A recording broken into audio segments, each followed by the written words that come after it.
Alright, so I'm running as fast as I can with this gimbal. Full speed. And everything is super stable.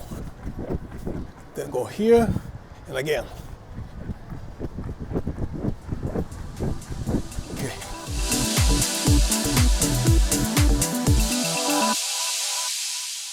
And the usual disclaimer, Zhiyun sent me this gimbal for me to test and review. I don't get paid to say anything, and all my words and opinions, they are my own. On the both extremes today, I have the Zhiyun Crane 4, which is the top of the line that they make, and also this is the WEEBILL 3E, which is the least expensive and most affordable gimbal that they make. It's just a stripped down version of the WEEBILL 3S, but as far as performance goes, it's the same exact motors that the 3S uses. The Crane 4, you can buy the gimbal by itself or as a combo kit, which includes, in that case, the sling arm, I think this is what's called, and also the wrist rest. I found that in about 5-10 minutes, this is absolutely necessary, especially the wrist rest here. And this gimbal does not come with any combo. However, you can actually purchase at any time separately the very accessory to go on this gimbal here. But I don't know why the Crane 4, which is the top of the line gimbal, by the way, I love this gimbal, but I think this gimbal, by being the cheapest gimbal that Zhiyun makes, they actually designed is actually better than the Crane 4 mounting the accessories here. I'll show you. This one here, you have to come here every single time you unbox the gimbal and use the hex tool. This gimbal here, so all you have to do is to slide it out, and it also has a safety feature right here, so your gimbal doesn't go anywhere. You have to press this button and the gimbal is out. But as you can see at the bottom, you also protect the original thread here, because if you mess this up, all you have to do is to buy another one of this, and then you actually have a brand new bottom right here. So just the fact that this thing can actually slide right here and you just lock it down, the gimbal is ready to go. I love this feature. So here's the front of the gimbal, and make sure the orientation is facing this way. This thing almost looks like an arrow, so do it this way. So for what I do, I usually require having a gimbal like this, and the least camera that I would load here is the Canon R3. So I'm going to be using the Crane 4 for the Canon R3, and I'm going to be using the 3E for the Canon R6 or the Canon R8. For smaller cameras, I also have the Canon R6, which is currently at Canon Service Center for cleaning the sensor. So today I'm going to be just mounting the 60D Canon here, but the camera doesn't matter. What matters is the load and the functionality of this gimbal here. So I was actually very surprised, even though this is the cheapest gimbal that Zhiyun makes, this gimbal is not a toy and it doesn't feel cheap at all. Comparing the feel of the Crane 4 and this here, the way it feels right here and the way you actually operate the gimbal, it feels no different than this gimbal right here. And this gimbal, even though it is the biggest gimbal, to me is still a fairly small gimbal. And this one here, I don't feel the weight difference much when I actually lift each one like this here. Of course, this one is slightly heavier, but not that much. The motors are strong enough to even hold the Canon R3 if this gimbal had a little bit more space this way here, or if it had the ability to adjust left and right, as you can see here. The only thing that I found a little funny why the WEEBILL 3S and the 3E don't have this type of adjustment here on the roll axis. As you can see, there's nothing here. Of course, you can actually adjust the left and right position through this plate right here, but this gimbal you can actually adjust right here and also right here on the plate. So this gimbal, for what it costs, it can actually accept loads up to 6.6 pounds, which is pretty impressive, while the DJI RS3 Mini can only accept up to 4.4 pounds. And it will pretty much accept any camera with a bunch of combination with lenses here. You can put 14mm 16, you know, some zoom lenses like this here, macro lenses, I guess, or 85mm. So you can put pretty much any camera here about this height, right? Because the R3 or the 1DX is very tall, so it will be always hitting right here, unfortunately. But it would take an R3 if there was enough space here. It has everything they would find or expect on a gimbal, all the shooting modes and all, except for a couple of things they actually removed to keep the price down. The lens support and the back end base is removed. With this gimbal, all you have is the actual plate, which happens to be a Manfrotto type, which means it fits on a Manfrotto tripod and also in a gimbal, which is great because you can actually remove the gimbal out of here with the plate, put it on a tripod, and then put it right back here. All my tripods are Manfrotto, so I'm always happy to see whenever somebody makes something that has or includes a Manfrotto type of plate. So I guess the main reason why Zhiyun also designed this gimbal is to compete directly with the DJI RS3 Mini. But one interesting thing is that I saw another creator on YouTube demonstrating, which by the way, he has both to compare, but he didn't really fully compare, just a few things. But anyway, if you want to fold down this gimbal here to transport like this here and lock all the axes, you don't lose your balance here. So when you actually unlock everything, the camera will be balanced, as you can see. The RS3, you have to remove or adjust some things here, and you will have to rebalance the gimbal. This one here, you don't have to, which is nice. So when you purchase a premium gimbal, expect to have a case like this, which is great, right?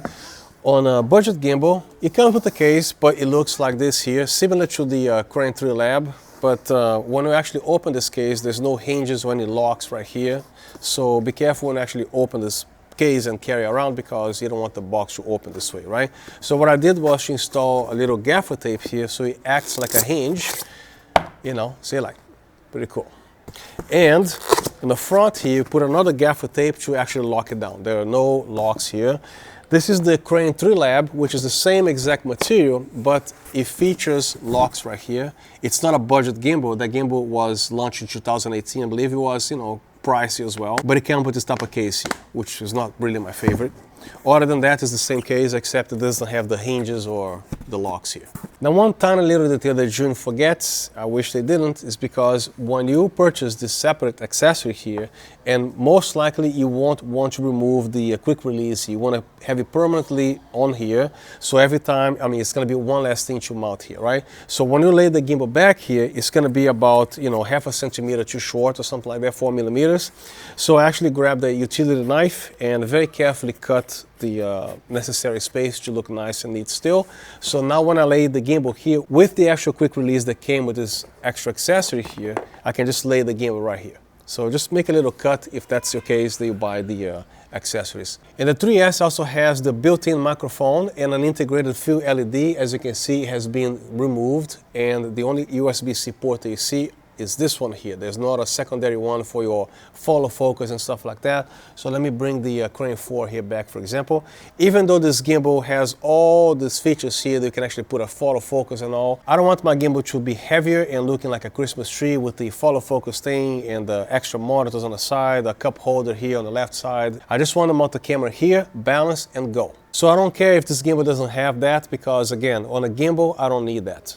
But if that's what you're looking for, this gimbal is not for you. You gotta buy at least the WEEBILL 3S, which has those things here. This gimbal features a Bluetooth connection, which is great. So there are no cables. All you have to do is to make the Bluetooth connection, and then you press the record button here, either on stills or video. You also have the ability to half press the button here to focus. The Canon R8, for example, it comes with such a tiny little battery that dies very quickly.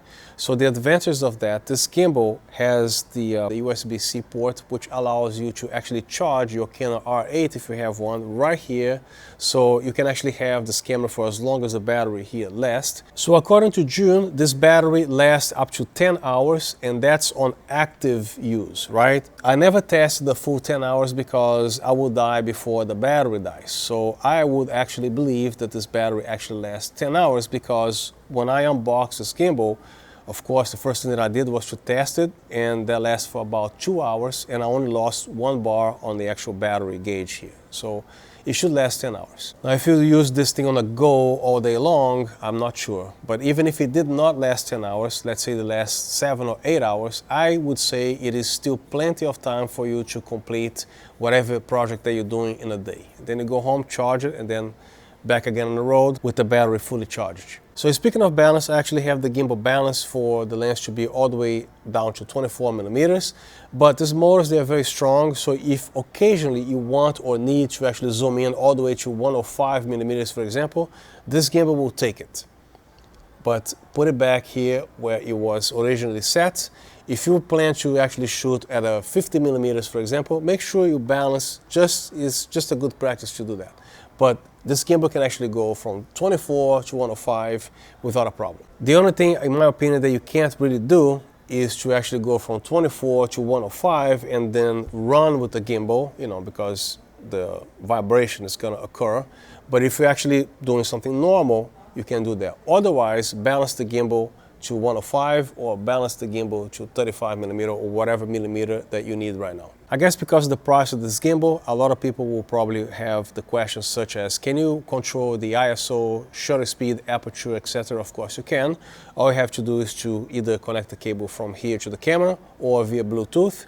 Now, if you want to shoot a vertical video with this gimbal, of course you can. And by the way, this is actually one of the easiest designs that I've ever seen on a gimbal. You simply slide this place out of here and tilt your camera this way and snap it back on and rebalance the gimbal. So the reason why a vertical video was born is because it is comfortable and also safer to film this way. As soon as you tilt the phone to the horizontal, you can risk dropping your phone on the ground. So it's always safe to film this way. This is how vertical video was born. I would rather die than shoot something video on vertical mode. Imagine a movie, Titanic for example, some movie that you guys recognize. So you have this breathtaking kind of landscape here, or this is how you look like on a vertical mode and now on horizontal mode. So if I was shooting here on vertical right now, I would have all the ceiling that I don't want to see on the video and also all the floor that I don't want to see there and nothing else right here. I come from the time when gimbals didn't have any of the luxury of locking each axis while you balance the gimbal. So when I actually balance this gimbal, I don't need to lock everything, but if you do, you know, it's up to you. So I guess most people who would buy this gimbal will be beginners, even though professionals can use this gimbal as well. So I'm going to be doing a little demo here, how long it will take for me to balance this gimbal. So first I want to adjust this plate. There you go, lock it down. Next thing you want to do is to slide this plate as close as possible to here, the motor. Now this axis right here. And then you actually go back here to do that again. There you go. So now is when I lock everything. And here's the last axis. You gotta tilt the gimbal this way, which in this case is actually too front heavy. So all I have to do is to slide this way. Let's see, this way here. And almost. It's 1 millimeter this way. And there you go. You tilt the axis here, the camera does not move. And then make sure you unlock all the other axes here to make sure anything requires some rebalancing. So right now everything is good. Yep, everything is good. So to summarize everything here, the price of this gimbal is amazing. The way it feels, the actual performance of the gimbal is excellent. Super strong motors. It allows you to do most things that you want on the gimbal except the follow focus or the little fill light going on here or all those little details. Other than that, this is actually a must-buy gimbal. So in my case, I can actually use the Crane 4 for heavier cameras or this one here for traveling or loading the Canon R8 or the R6 here. So I definitely recommend this gimbal because I have no cons except the fact that you can actually adjust the extra things here on the side. Other than that, it's a great gimbal. And just so you know, whether it is B&H, Amazon, or the actual websites from Zhiyun, I receive a tiny little commission here. If you want to click on my affiliate links, all that tells Zhiyun, B&H, and Amazon is that you guys bought a little something from me. I earn a tiny little commission that doesn't cost you anything extra. Now, one very important thing here, which by the way, I'm going to show you a few things in the menu here. So the first thing that you see is the motor settings. So before you actually try to do a custom here or the level, let's set it to medium. Saving, okay, see what happens, right? So how would you guess what's the proper setting for this particular load that I have in here? So try to auto first, and now look what happens. And I actually like the fact that this thing has a little graphics, little display going on. I think it's a nice touch. The Crane 4 does not do that. Hopefully on a firmware update they will incorporate this here. It's just nice, you know? Now the gimbal is gonna temporarily fall asleep. And then the motors, they turn them back on and then check mark set. Now let's go back to the level and see what the gimbal decided. So this particular load, it wasn't on medium. The best settings for this particular load is set to low. So always try the auto first. Then here we have the advanced, which is the speed, also the smooth, deadband, tracking, default. Then here's the Bluetooth control. You need to go to your camera and find what the Bluetooth control is, and then you can pair together with this gimbal. And here you have settings for the wheel, so you can actually control the ISO, the roll, the pitch, yaw, off. Next will be the joystick, same exact thing, you can do reverse. Then you have the trigger here. I usually like to start the gimbal on lock mode because I use this feature a lot, especially with some very precise shots. Instead of you turning the gimbal this way, you can use the joystick for some very minute control of the joysticks. Then on the vortex, you decide the speed, direction, and angle, and how do you want to start it. Then here's the trajectory, which is good for time-lapse settings. I don't use this at all, so you probably want to consult a manual if you want to do something like that. Then over here, by pressing the M button quickly, you switch from lock mode to follow mode, all the stuff here. And if you press it twice, you can switch to POV, and then press it again twice. It switches to vortex mode. And to cancel this, press it twice. Now when you press and hold the M button, you can temporarily put the gimbal to sleep, as you can see, and then the whole thing is loose like that. To turn the motors back on, just press and hold again, and everything goes back to normal. And here's the recording button. By pressing halfway, you have the ability to focus and then finally press it in. You can choose via Bluetooth or simply connect a USB-C cable right here to the USB-C port on the camera. This button, you press it 3 times. This speed here, it becomes a selfie mode.